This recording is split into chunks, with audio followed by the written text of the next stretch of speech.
Welcome to the Hustle Baby Podcast, where I give entrepreneurs 15 minutes to show, grow, and let the world know about their small business. Today I'm hustling with Michelle Gaudet, founder of Purposeful Connections. Michelle works with neurodivergent kids and young adults, helping them build confidence, independence, and meaningful friendships through personalized support, social groups, yoga, and parent coaching. Time to connect with purpose. Hey everybody, Evan Walsh here with the Hustle Baby Podcast. Today I am delighted to be sitting with Michelle Gaudet, and she is with Purposeful Connections here in downtown Medfield. Michelle, how are you doing? I am well, Evan. Thank you for asking. How are you? I'm doing great. You know, I was doing some research on you and the company, and I found out that we have a very interesting connection. Do we? Yes, you met your husband while you were living in Quincy. Is that correct? Yes, I did. I met my wife, who is also a school teacher, and I met her when she was living in Quincy as well. So we have that in common, which is... Well, that is a nice surprise. Yes. Yes. Gotta love Quincy. Absolutely. But I love Medfield more. Well, I don't blame you. And why don't you tell us a little bit about yourself? Where obviously we know you come from Quincy now, Yes. But tell us a little bit about yourself. I know you lived in Medfield for a long time. Yes. Tell us a little bit about that. Sure. So yes, born and raised in Quincy, but had the pleasure of relocating from Quincy to Medfield back in 2004. We had a baby and a toddler at the time and knew nothing about the school systems or anything, but it was a shell shock coming from Quincy to Medfield. Sure. But after living in Medfield for a few years, I'm like, I really like this. I loved the family-oriented town that Medfield has. Sure. I was really loving the school system when my kids were old enough to start the school system.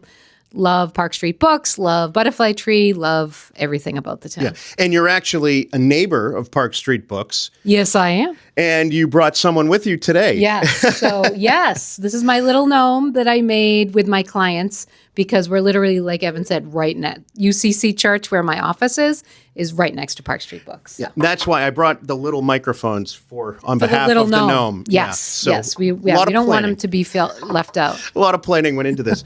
Why don't you tell us a little bit about how you got your start in the business and, other things that you'd like to share with everyone? Absolutely. So I am, like Evan said, I am a teacher and I'm also a school counselor, and I went back to school to become a behavior analyst. I've always been intrigued by children, teen, and young adults' behaviors. And as a teacher, when I was in school back in the 90s, they didn't really highlight at the college that I went to how to really practice and help children with behaviors. Mm-hmm. So I kept looking, and there was no internet back in the 90s. So there was only so much research I could do. And then someone put the bug in my ear about ABA, Applied Behavior Analysis. Mm-hmm. I went back to school online because my children were young at the time, and I became a licensed Applied Behavior Analyst. Then I realized how much you can do with being an Applied Behavior Analyst. And I just fell into jobs where I was working with the neurodiverse community, specifically autistic children, ADHD. Yeah. Some kids who just didn't have a diagnosis, but they were lacking in social skill development. Sure. So I decided to, after working for employers, and, no employer is perfect, neither am I, but I decided that I wanted to start my own gig. Yeah. And start this. Oh, that's great. Yes. So you obviously come with a lot of experience working with children and all of that in the past. Where do you see sort of like, when did that all kind of develop? Because I know when I was going to school with ADHD, yes. I was sort of, maybe considered a bit of a problem child. And, as an only child too. So I got all the, attention back on me. But yes. When did things kind of shift, do you think, within kind of like schooling and people kind of understanding behaviors and whatnot a little bit more? Because we were I feel like we were kind of forgotten, back in the 80s and 90s. Absolutely, yes. And you and I probably would have been on something called an IEP, an individualized education plan, because I also will be transparent and say that I also have ADHD. Okay, all right. I think I blame social media. I blame our technology, AKA smartphones. But yes. So now behaviors are much more out there. And parents have a hard time, we never know. Parenting does not come with a book. Yep. So we do the best we can as parents. You don't know what you're going to get. We're grateful for our kids, but sometimes they can be challenging. Sure. So that's where I step in.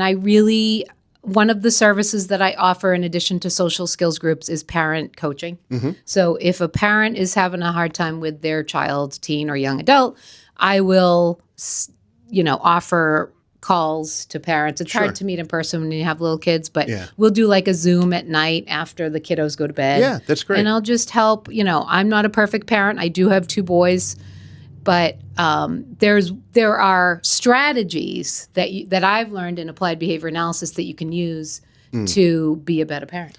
And I think it's just a great thing to feel like you have a little support, Definitely. It's so you don't feel like you're out there alone and just trying to figure it out. So that's good. You're absolutely right. And so how long have you been in business here?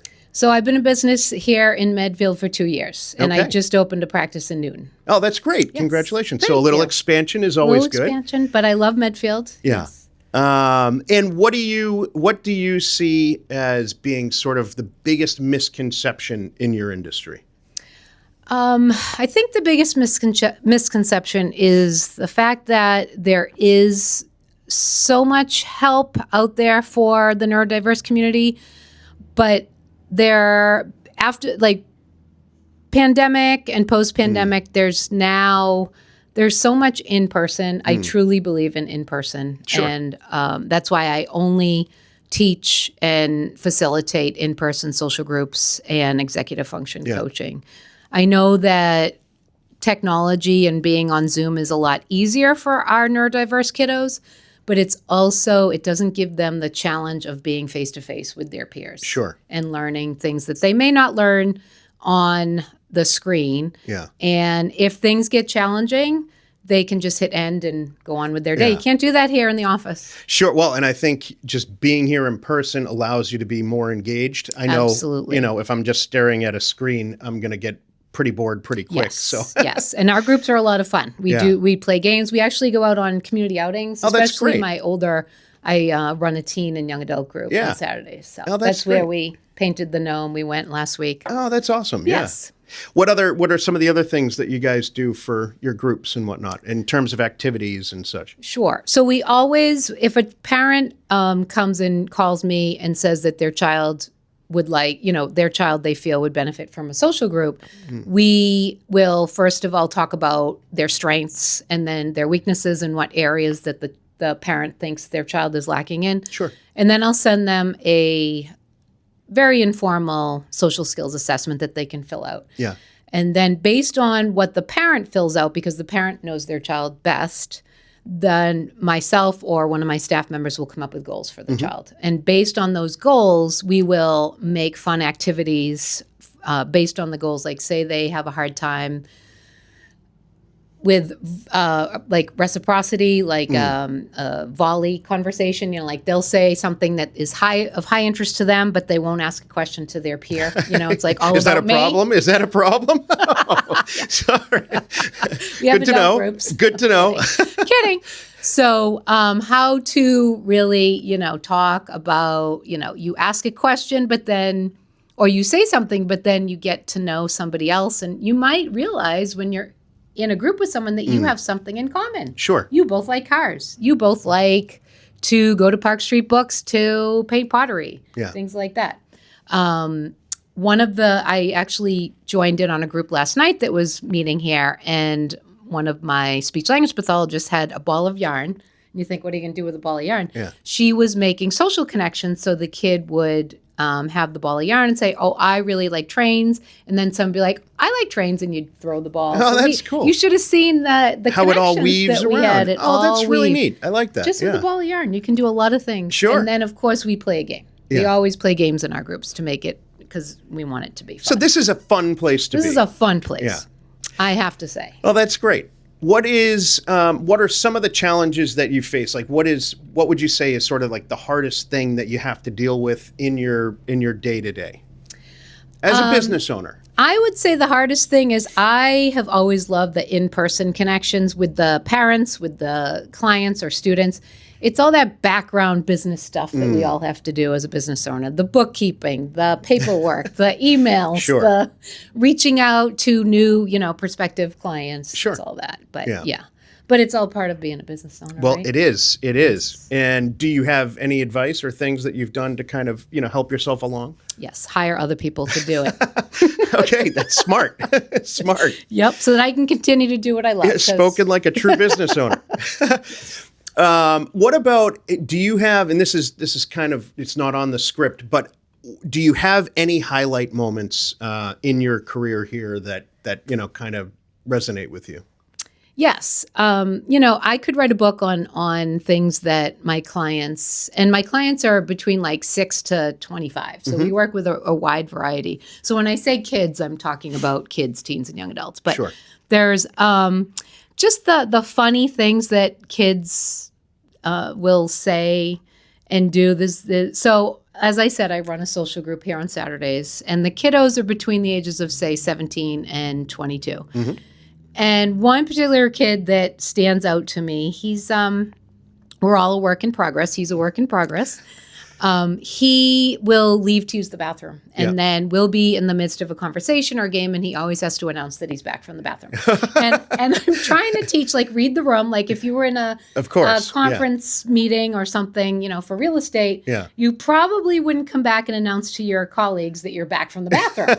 So those are the type of kiddos that I work with. They just, we're working on what to say, what not to say, what's appropriate, what's inappropriate, things like that. Yeah. Well, for those that know me best, they may disagree. I am back anyway. And so what do you have some advice for parents that may, be hesitant to reach out to you, things that might, kind of help them along and, kind of reach out and connect with you? Sure. So yes, as a parent of a neurodiverse child myself, who's now grown and is 23, I'm not just talking the talk, I literally walk the walk. Mm-hmm. And I know everybody's walk is different, but what I would say is I'm happy to talk to a parent. I might not be the right fit. My staff might not be the right fit for your child, but I do offer a 30-minute free consultation phone call. I have an educational advocate that works for me. She also is an amazing resource. She has a child herself with autism.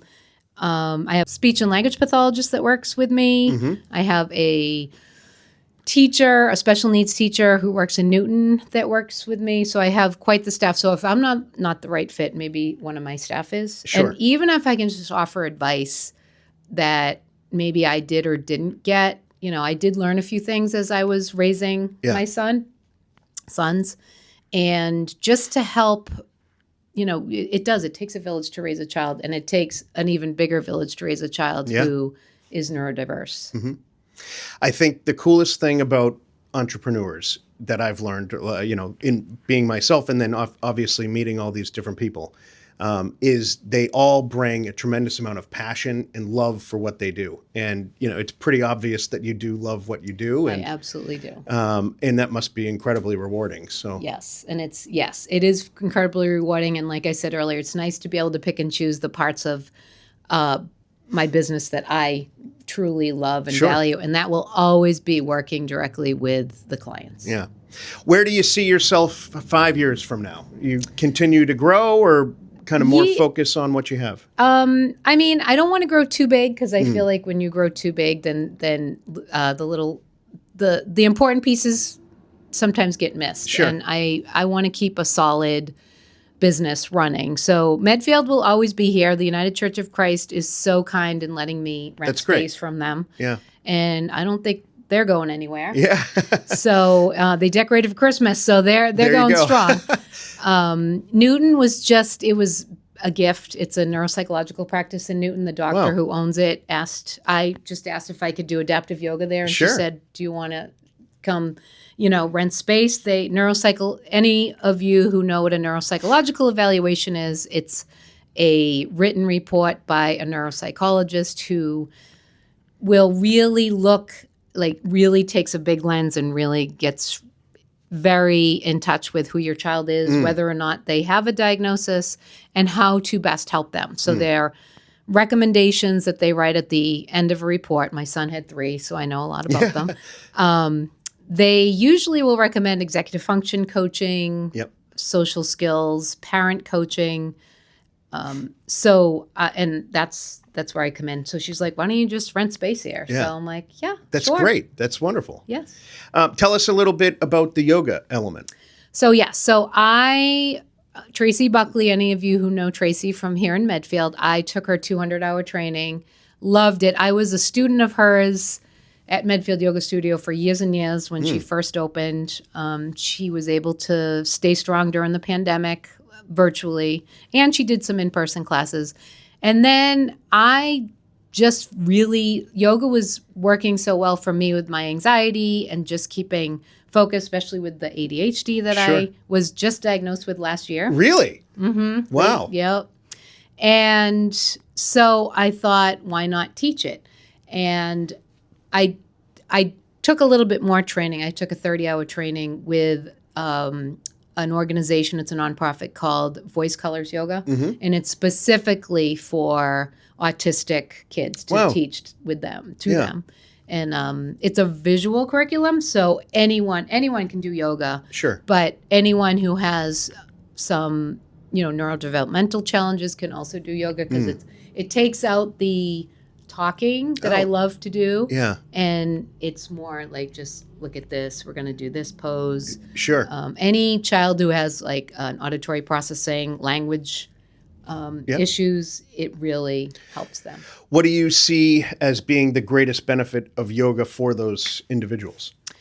Just to be able to come on a mat and be present and be focused and hopefully do some breathing and really feel present to the moment. Yeah, and not stress and overwhelmed. Yes. Oh, that's great. Yes. Yeah. So that's going pretty well. It is. Oh, Love it. That's awesome.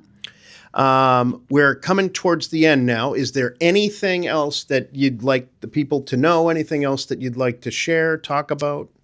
Just the fact that, we are here for anyone and everyone. 1 in 5 children are neurodiverse, which I think is a pretty telling number or ratio. So I feel like if you don't personally know someone or are raising someone with who is neurodiverse or has some type of a diagnosis, you may know of a neighbor, a cousin, a friend that may benefit from our services. And I truly believe in what I do. Like I said, I've lived it with my own child. I love what I do. I'll do it for the rest of my life. And just reach out. I'm happy to help anybody.